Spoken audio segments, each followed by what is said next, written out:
C'est comme ça, tous les mercredis. Alexandre consacre sa journée à ses deux fils, Antonin, 5 ans, et Nathanaël, 2 ans et demi. Le petit dernier est atteint de trisomie 21, un chromosome de plus qui a bouleversé, au moins au début, la vie de famille.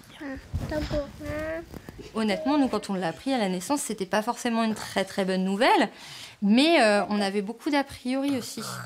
Et en fait, on s'est vite rendu compte dans les semaines qu'on suivit sa naissance, en vraiment cherchant, en se renseignant auprès de professionnels, de médecins, que c'était pas du tout ce qu'on imaginait. Des idées reçues qu'il a fallu démonter pour montrer la trisomie et parler de cette anomalie génétique qui touche plus de 50 000 personnes dans notre pays. On était fiers avec Antonin quand il a fait ses premiers pas, comme tous les parents, dès qu'ils font leurs premières étapes de la vie. Avec Nathanaël, c'est démultiplié parce que ça prend plus de temps. Il y a des fois, on est découragé. Et puis, il arrive toujours à nous remonter le moral parce que finalement, il y arrive, il est très persévérant. Une fierté qui a poussé cette famille jusqu'à exposer Nathanaël aux yeux de tous.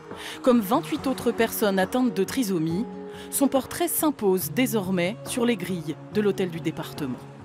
C'était notre souhait de voir qu'il y avait des personnes de tout âge, de toute génération, des hommes, des femmes, des enfants, des plus petits, des plus grands, des blonds, des bruns. Moi j'adore, elles font passer une vraie émotion. Et puis chacun avec sa différence.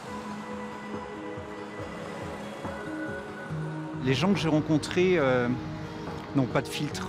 Ils ont laissé parler leur cœur. Moi, j'ai laissé parler le mien aussi. Et on n'est pas dans une relation habituelle.